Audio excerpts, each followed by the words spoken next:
Bharatiya Janata party के राष्ट्रीय अध्यक्ष जी, मंच पर विराजमान पार्टी के सभी वरिष्ठ नेतागण और मीडिया के सब साथियों, सबसे पहले तो हमारे पूर्व के वक्ताओं ने जो बातें रखी है उस सब के नीचे मैं अपना सिग्नेचर कर देता हूं।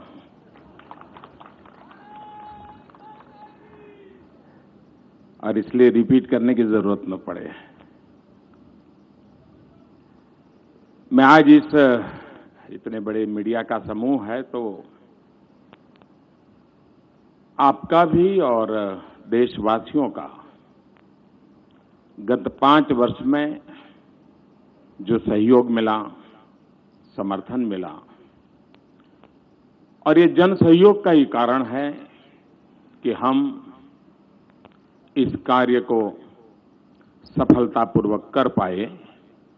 और इसके लिए मैं देशवासियों का, आप सबका हृदय से बहुत बहुत आभार व्यक्त करता हूं।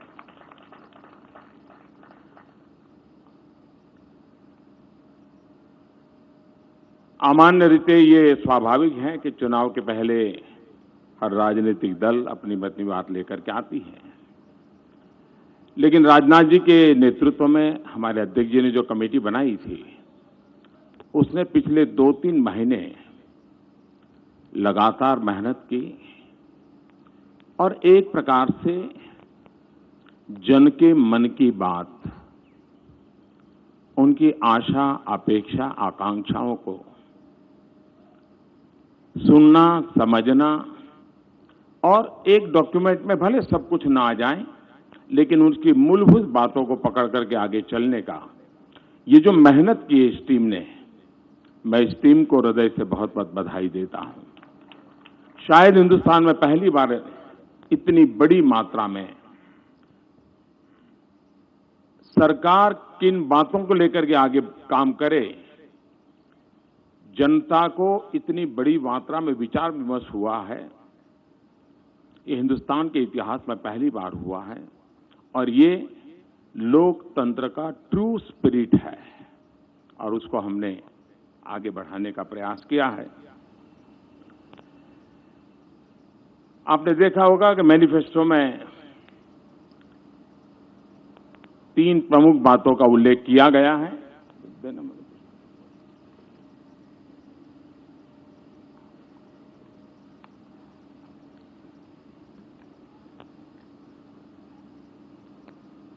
और उसी के आसपास हमारा पूरा ये डॉक्यूमेंट तैयार हुआ है।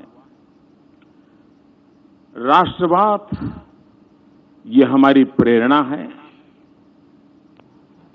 अंत्योदय ये हमारा दर्शन है और सुशासन ये हमारा मंत्र है।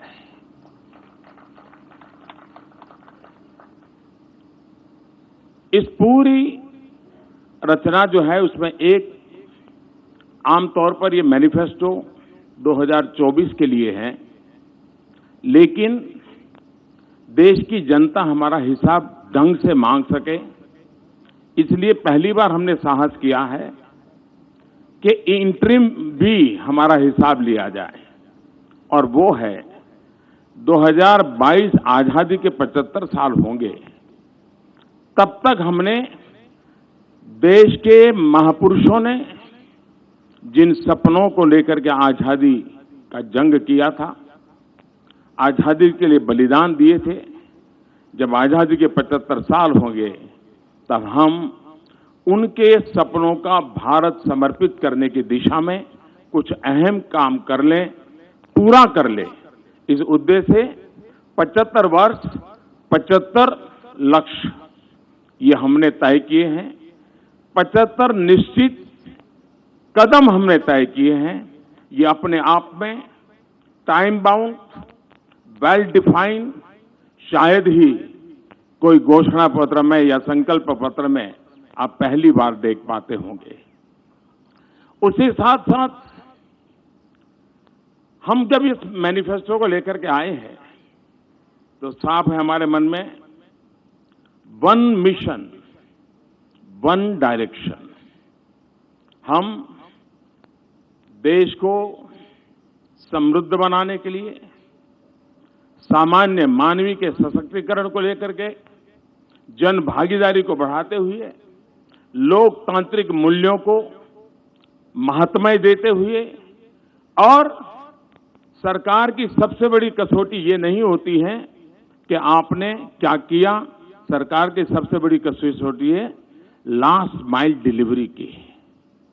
और इसलिए वन मिशन वन डायरेक्शन लेकर के हम आगे बढ़ना का हमारा निर्धारित मंत्र है। उसी प्रकार से हमारे समाज में विविधताएं हैं, भाषा की विविधता है, जीवन स्तर की भी विविधता है, शिक्षा में भी विविधता है, जीवन शैली में भी विशेषता है। और इसलिए एक ही डंडे से सबको हाँका नहीं जा सकता, और इसलिए विकास को हमने मल्टी लेयर बनाने की दिशा में, इसमें हमने समाहित करने की पूरी कोशिश की है। गांव हो, शहर हो, अगड़ा हो, पिछड़ा हो, दलित हो, पीड़ित हो, शोषित हो, वंचित हो, आदिवासी हो, पुरुष हो, महिला हो, नौजवान हो, सीनियर सिटीजन हो, हर एक को एक प्रकार से मल्टी लेयर हमने इसकी सबको एड्रेस करने की कोशिश की है। दूसरा हमने प्रयास किया है मल्टी डायमेंशनल, जैसी जहां आवश्यकता उस प्रकार से हम आगे बढ़ना चाहते हैं। एक ही खांचे में, एक ही सांचे में, एक ही ढांचे में चीजों को समाहित करके हम परिणाम नहीं ला सकते हैं। राजनीति चल सकती है, लेकिन देश नीति चलाने के लिए, देश को आगे बढ़ाने के लिए हमने मल्टी डायमेंशनल लेवल पे काम करना होता है। उसको हमने इसमें लेने का पूरा प्रयास किया है। अब जैसे उदाहरण के लिए, आने वाले दिनों में भारत के सामने जो कुछ कठिनाइयां नजर आ रही है, जैसे पानी, खास करके मैं आज जब तमिलनाडु की गहराई में जाता हूं तो ध्यान में आता है कि आने वाले दिन कितने संकट वाले जा सकते हैं। राजस्थान, गुजरात जैसे प्रदेश सदियों से पानी के अभाव में जिए हैं, उन्होंने अपने रास्ते खोजे हैं, लेकिन आज भी देश के कई प्रदेश हैं, उनके लिए भारत सरकार ने गंभीरता से सोच करके समस्याओं का समाधान करना होगा और एक लंबी योजना से करना होगा। और इसलिए हमने सोचा है कि देश में पहली बार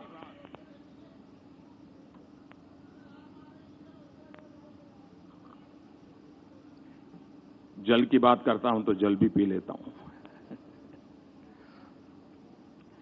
हम एक अलग जल शक्ति मंत्रालय बनाएंगे।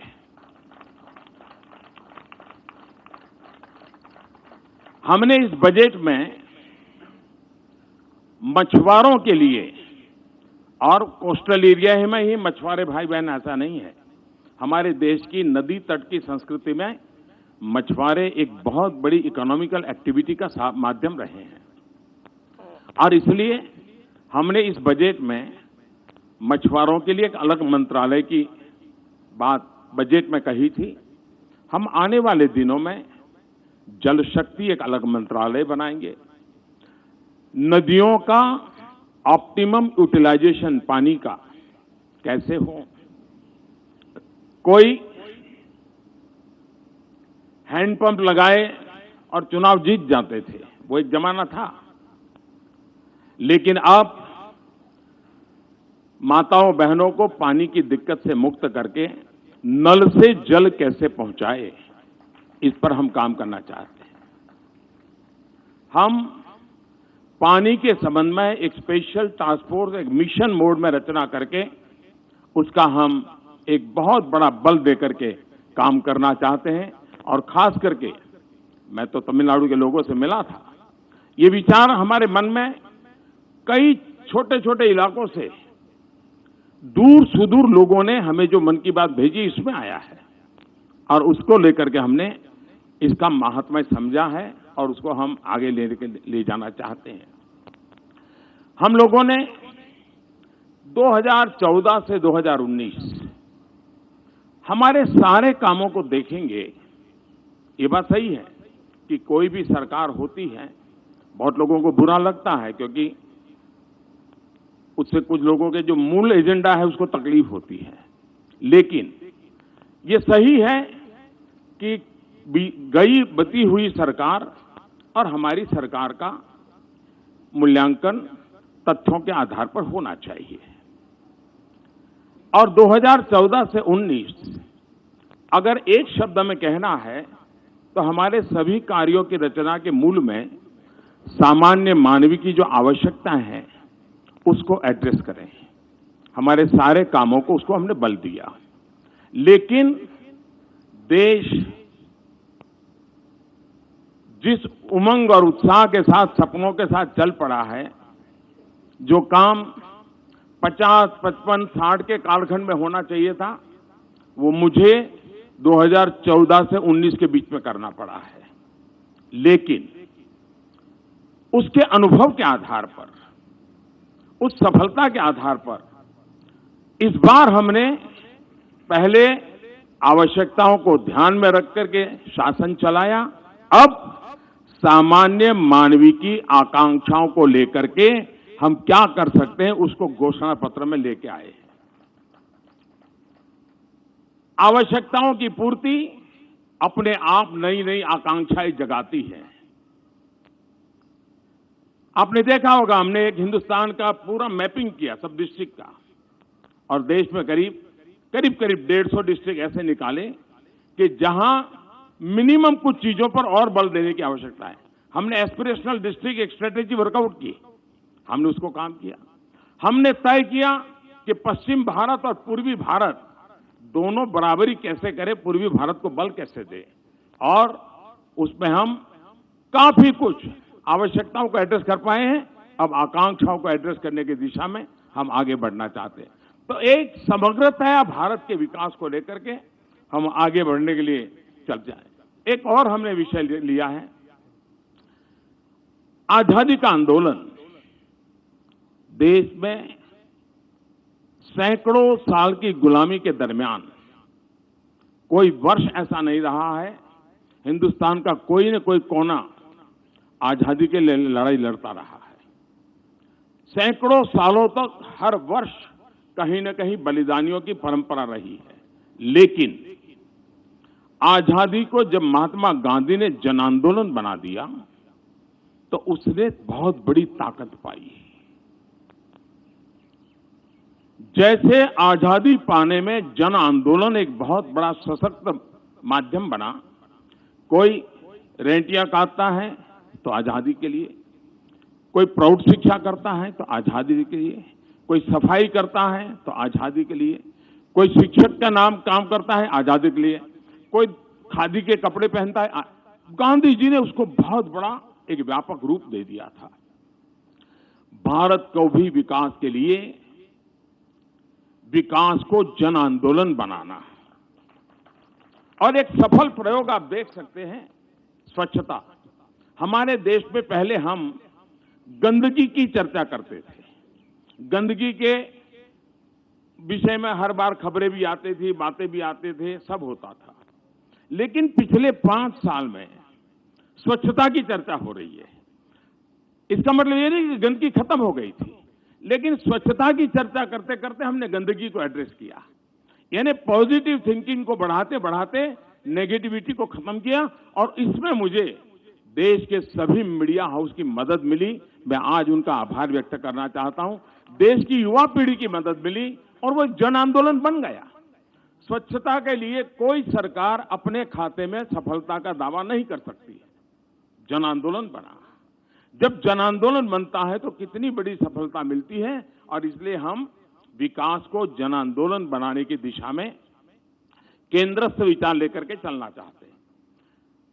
ये भी सही है कि आखिरकार गरीबी से लड़ना है तो 50 साल के सारे प्रयोगों ने बताया है कि दिल्ली के एयर कंडीशन में बैठे हुए लोग गरीबी को परास्त नहीं कर सकते हैं। हम लोग भी एयर कंडीशन कमरों में बैठते हैं, इसलिए मैं कोई किसी और के लिए नहीं कह रहा हूं। गरीब ही गरीबी को परास्त कर सकता है, यह हमारा मंत्र है। और इसलिए एम्पावरमेंट ऑफ पुअर, अब जब हम गरीब को घर देते हैं तो उसकी आवश्यकता पूरी होती है, नए एस्पिरेशंस जगते हैं और वो उसके लिए सोचता है अब घर मिला है तो कर्टेन के लिए थोड़े पैसे बचाओ, वो सोचता है मेहमान आएंगे तो 2 चेयर के लिए पैसे बचाओ। उसका दिमाग बदलना शुरू हो जाता है। चीजें मैं छोटी बता रहा हूं, लेकिन मैं धरती का इंसान हूं, इसलिए बदलाव को बड़ी बारीकी से देख पाता हूं। और इसलिए empowerment of citizen and particularly empowerment of poor, इसके लिए हमने बल दिया है। दूसरा, हमारे देश में एक सोच बनाई दी गई कि भाई जनता को कुछ भी दो कम पड़ता है, जनता को कुछ भी दो कम पड़ता है। ये मैं समझता हूं कि देशवासियों का अपमान है। हमारा देश ऐसा नहीं है। एक बार लाल किले से मैंने कहा था कि जो संभव हो अपनी गैस सब्सिडी क्यों नहीं छोड़ते हैं, और मेरा देश गर्व के साथ कह सकता है 1.25 करोड़ से ज्यादा परिवारों ने गैस सब्सिडी छोड़ दी। हमने रेलवे के रिजर्वेशन के फॉर्म में लिखा था कि आप सीनियर सिटीजन हैं, आप रेलवे यात्रा में कुछ भी पाने के हकदार हैं, सब्सिडी पाने के हकदार हैं, लेकिन अगर आपकी आर्थिक स्थिति ऐसी है कि जरूरत नहीं है तो आप इसको छोड़ सके तो अच्छा होगा। छोटा सा वाक्य उस रिजर्वेशन फॉर्म में लिखा है। आप हैरान हो जाएंगे, मेरे देश के 50 लाख से ज्यादा सीनियर सिटीजन ने सब्सिडी लेने से मना कर दिया और पूरी टिकट से ट्रैवलिंग किया। देश के अंदर ये जो ताकत है, हम उसको एड्रेस करना चाहते हैं, हम इसको बल देना चाहते हैं, हम नागरिक पे भरोसा करना चाहते हैं। हम नागरिक के ये जो, क्योंकि हम ही देश बड़ा बनाना चाहते नहीं है, हिंदुस्तान के 130 करोड़ लोग भी देश को बड़ा बनाना चाहते हैं। और इसलिए हमने हमारी सारी योजनाओं में नागरिकों की शक्ति है, उस शक्ति को हमारे विकास का आधार मानने का ये इस पत्र में हमारे कार्यक्रमों की रचना के केंद्र बिंदु में दिखेगा। हमारे देश में भ्रष्टाचार की चर्चा बहुत हुई है। शासकीय व्यवस्था में भ्रष्टाचार को कंट्रोल करने में हमने बहुत सफलता पाई है। Good governance, easy governance, transparent governance, accountable governance, responsible governance, इन सारी बातों को बल देते हुए शासन व्यवस्था में हमने कई रिफॉर्म्स किए हैं। हमने कई अधिकार बहुत नीचे तक हमने दे दिए हैं ताकि अकाउंटेबिलिटी बढ़ रही है। लेकिन टेक्नोलॉजी ने बहुत बड़ी मदद की है ट्रांसपेरेंसी में। चाहे जनधन, आधार, मोबाइल वाला हमारा जैम योजना हो या ई मार्केटिंग का हमारा प्रयास हो, बहुत बड़ा सफलता मिली है। इस चीजों को हम नीचे तक परकोलेट करना चाहते हैं और उसको हम आगे बढ़ाना चाहते हैं। किसान के लिए पेंशन की बात हो, खेत मजदूर के लिए पेंशन, इस एक बहुत बड़े कदम की ओर हम आगे बढ़ रहे हैं ताकि वो एक एश्योर्ड जिंदगी जीने के लिए, अपने परिवार के साथ काम करने के लिए सफलता से आगे बढ़ेगा। ऐसे अनेक विषयों की चर्चा आज यहां पर हमारे साथियों ने की है, लेकिन मैंने पहले ही कहा, सभी क्षेत्रों में जब हम बात कर रहे हैं तब ये हमारा संकल्प पत्र, ये सुशासन पत्र भी है, ये हमारा संकल्प पत्र राष्ट्र की सुरक्षा का पत्र भी है, ये हमारा संकल्प पत्र राष्ट्र की समृद्धि का भी पत्र है। इन सारी बातों के साथ आपको याद होगा कि हम 90 के दशक में बार बार सुनते थे 21वीं सदी आ रही है, 21वीं सदी आ रही है, लेकिन देश को उसके लिए तैयार करने में हमने मौका गंवा दिया। 21वीं सदी एक नारा बन गया, चुनाव में बोला जाता था, चर्चा होती थी। 21वीं सदी में तो हम 2 दशक तो पार करने की पहुंच गए हैं। 2022 आजादी के 75 साल है और कुछ ऐसे ऐतिहासिक पल होते हैं जो प्रेरणा के लिए बहुत बड़ी ताकत रखते हैं। अगर गांधी 150 तो अपने आप में स्वच्छता के लिए एक प्रेरणा का कारण बन सकते हैं। आजादी के 75 साल प्रेरणा का कारण बन सकते हैं। अब हम सुनते हैं कि 21वीं सदी एशिया की सदी है। अगर 21वीं सदी एशिया की सदी है तो भारत उसको लीड करे या न करे, करना चाहिए कि नहीं कर चाहिए, कर सकते हैं या नहीं कर सकते हैं, हमारा संकल्प पत्र है। हम संकल्प के साथ चलते हैं कि जब हिंदुस्तान की आजादी के 100 साल होंगे, 2047 आजादी के 100 साल हो, तब देश डेवलपिंग कंट्री से डेवलप कंट्री की ऊंचाई को कैसे पार करे। और ऐसी बहुत सी बातें हैं, बहुत सी बातें कह सकते हैं हम, लेकिन मैं 2047 की ओर नहीं ले जा रहा हूं आपको, लेकिन 2047 का जो मजबूत फाउंडेशन है 2019 से 24 में रखना होगा। 2019 के 24 के मजबूत फाउंडेशन के आधार पर ही 2047 आजादी के 100 साल देश और वो हिंदुस्तान के हर नागरिक का सपना बने, एक मास मूवमेंट बने। हमें देश को वहां ले जाना है और एक बार ये हम मिजाज पैदा कर देते हैं। हमने घोषणा पत्र में, संकल्प पत्र में इस बात का इशारा किया है, विस्तार नहीं किया है, लेकिन हमने जो विस्तार किया है वो इन 5 सालों के लिए किया है।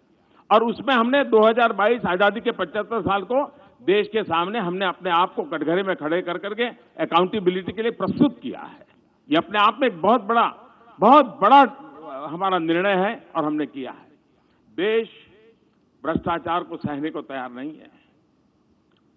कानून नियमों की व्यवस्थाएं हो, हमारा अप्रोच हो, और हम ईमानदारी को बल देते हुए, ईमानदारी की प्रतिष्ठा को बढ़ाते हुए भ्रष्टाचार से मुक्ति की दिशा में जाना चाहते हैं। हमने देखा होगा कि 19वीं शताब्दी में हमारे देश में जो सामाजिक बुराइयां आई थी, बहुत बड़ी मात्रा में बुराइयों ने समाज को जकड़ लिया था। उस समय के नेतृत्व ने, एक तरफ आजादी का जंग चल रहा था, लेकिन 19वीं शताब्दी में ज्यादातर सामाजिक सुधार के अभियान हुए। बड़ी हिम्मत के साथ हमारे देश के अनेक महापुरुष निकले और उन्होंने किया।